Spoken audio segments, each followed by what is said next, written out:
Bienvenue à tous. Imaginez-vous entrer dans votre cuisine en l'an 2030 et voir une petite machine de bureau à côté de votre machine à café. Mais cet appareil n'est pas destiné à préparer des boissons. Il sert à modifier des gènes. Ce qui nécessitait autrefois un laboratoire complet peut désormais être réalisé dans un espace pas plus grand qu'un grille-pain. Il ne s'agit pas d'un scénario de science-fiction. Il s'agit du monde émergent de l'ingénierie génétique décentralisée grâce à la technologie CRISPR. CRISPR a déjà transformé la biologie en laboratoire. Désormais, elle fait son entrée dans les foyers. Cette transition soulève d'importantes questions quant à l'accès, la sécurité et l'avenir des capacités humaines. CRISPR est l'acronyme de Clustered Regularly Interspaced Short Palindromic Repeats. C'est une méthode initialement dérivée des systèmes de défense bactériens. Dans la nature, les bactéries utilisent CRISPR pour reconnaître et neutraliser les virus envahisseurs. Les scientifiques ont découvert comment exploiter ce système pour cibler et couper des séquences d'ADN avec une précision extraordinaire. Les composants clés sont les enzymes Cas, qui agissent comme des ciseaux moléculaires, et un ARN guide qui indique à l'enzyme exactement où couper. En remplaçant l'ARN guide, les chercheurs peuvent programmer le système pour modifier quasiment n'importe quel gène, chez n'importe quel organisme. Depuis sa découverte en 1993, CRISPR a révolutionné la biotechnologie. On l'a utilisé pour traiter des maladies génétiques rares lors d'essais cliniques. Il a permis de modifier les gènes de culture afin d'améliorer les rendements et de résister aux nuisibles. Il a aidé à créer des modèles animaux de maladies humaines pour la recherche. Mais jusqu'à présent, tout cela nécessitait du personnel qualifié et des environnements hautement contrôlés. Cela est en train de changer. Avec l'essor de la biologie participative et des communautés de biohackers, des kits CRISPR sont développés pour les non-experts. Et, d'ici 2030, ces kits pourraient devenir aussi courants qu'une imprimante 3D ou un fer à souder. Un kit décentralisé de génie génétique contient généralement un ensemble de réactifs tels que des enzymes CRISPR, des plasmides, des bactéries et des matrices d'ADN. Il comprend également des instructions pour cultiver des bactéries et insérer de l'ADN. De nombreux kits sont fournis avec des indicateurs visuels, comme des bactéries qui changent de couleur, pour confirmer si la modification a fonctionné. Bien que ces outils puissent paraître sophistiqués, ils sont de plus en plus abordables. Il existe déjà aujourd'hui des kits de base pour moins de $200. Ils sont vendus à des fins éducatives, mais de nombreux utilisateurs vont bien au-delà du cadre scolaire. Les barrières à l'entrée s'abaissent rapidement. Dans ce nouvel univers du biohacking, les passionnés utilisent des kits CRISPR pour créer des plantes fluorescentes, personnaliser des souches de levure ou pour concevoir des bactéries capables de décomposer le plastique.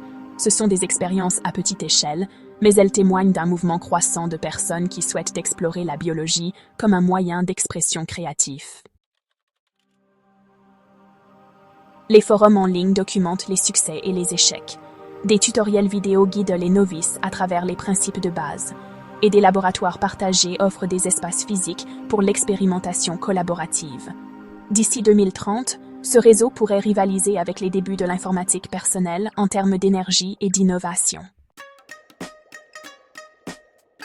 Il existe également des initiatives commerciales visant à faciliter cette tendance. Des entreprises développent des systèmes plug and play où les utilisateurs peuvent concevoir des séquences génétiques via une interface logicielle. Le système imprime ensuite l'ARN guide, mélange les composants et réalise l'édition génique dans une chambre scellée. Cette approche allie automatisation et sécurité. Personne n'a besoin de manipuler l'ADN brut. Plutôt, les utilisateurs conçoivent une modification génétique de la même façon qu'ils créeraient un objet tridimensionnel pour l'impression. À mesure que le coût de la synthèse d'ADN diminue et que l'automatisation progresse, ces systèmes pourraient devenir des appareils domestiques. Mais ce pouvoir s'accompagne de risques réels. L'édition génétique, ce n'est pas comme écrire du code. Les organismes vivants peuvent muter, se propager et interagir avec l'environnement de manière complexe. Une libération accidentelle d'une bactérie modifiée pourrait avoir des conséquences imprévisibles. Il y a aussi le risque d'utilisation malveillante. Bien qu'il soit peu probable que quelqu'un puisse créer un virus mortel avec un simple kit domestique de base, la frontière entre la curiosité et le danger est mince. De nombreux pays ont des lois vagues ou obsolètes en matière de biologie participative. C'est pourquoi les directives de sécurité et les normes communautaires sont si importantes. Les principaux groupes de biohackers ont élaboré des codes de conduite et des listes de contrôle de sécurité. Ils encouragent des mesures de confinement, comme l'utilisation de kill switches ou interrupteurs d'arrêt d'urgence dans les organismes modifiés. Certains laboratoires communautaires imposent une formation avant toute utilisation des outils CRISPR. D'autres tiennent des registres d'accès et surveillant les projets. Cette gouvernance décentralisée est cruciale là où la supervision officielle est lente ou manque d'efficacité. Parallèlement, l'éducation joue un rôle majeur. Des universités s'associent à des espaces de création pour offrir des cours d'édition génomique. Au lycée, les cours de biologie intègrent des expériences CRISPR à leur programme. Les musées des sciences organisent des expositions interactives où les visiteurs peuvent simuler l'édition génomique sur des écrans tactiles. L'idée n'est pas seulement d'enseigner la science, mais de favoriser une culture de la curiosité éthique. Si les gens comprennent comment fonctionne l'édition génomique, ils sont plus susceptibles de respecter sa puissance et de l'utiliser à bon escient. Un autre domaine en plein essor est la médecine personnalisée. À l'avenir, les individus pourraient utiliser des kits d'édition génétique à domicile pour ajuster leur propre microbiome. Au lieu de prendre des probiotiques en flacons, les utilisateurs pourraient cultiver leurs propres bactéries génétiquement modifiées, conçues pour faciliter la digestion ou pour produire des vitamines. Certains chercheurs imaginent des kits qui permettraient de dépister des traits génétiques à domicile. Combinés à des dispositifs de suivi de santé connectés, ces outils pourraient favoriser des routines de santé hautement personnalisées. Il reste encore de nombreux obstacles techniques et éthiques, mais les bases se mettent en place. Les passionnés d'animaux rejoignent également le mouvement. Certains biohackers expérimentent l'édition génétique sur des organismes modèles tels que les drosophiles ou les poissons zèbres. Des tentatives visent à créer des animaux de compagnie designers dotés de caractéristiques comme la bioluminescence ou une coloration améliorée. Bien que cela soulève des préoccupations concernant le bien-être animal, cela montre également à quel point ces outils deviennent accessibles. Les éleveurs pourraient un jour utiliser CRISPR pour éliminer les maladies héréditaires chez les chiens ou les chats. À mesure que la technologie mûrit, les directives éthiques devront suivre le rythme.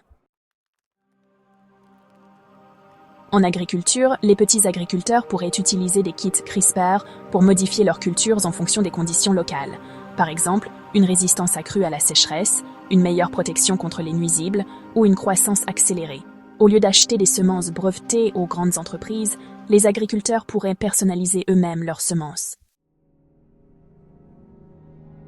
Cela décentralise l'innovation agricole et pourrait améliorer la sécurité alimentaire dans les régions isolées.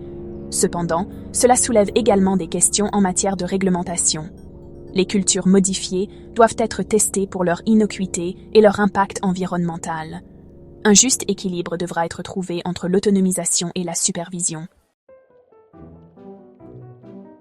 En perspective, l'essor de l'édition génétique à domicile pourrait faire émerger de nouvelles industries.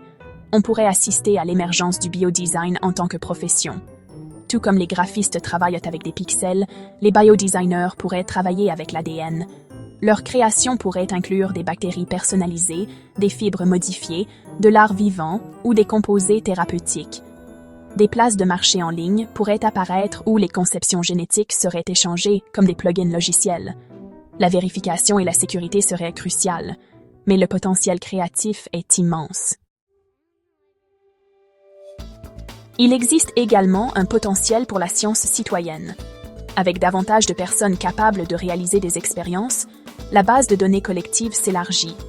Des réseaux de chercheurs amateurs pourraient contribuer à identifier de nouveaux antibiotiques, à surveiller les changements environnementaux ou à étudier la biodiversité locale.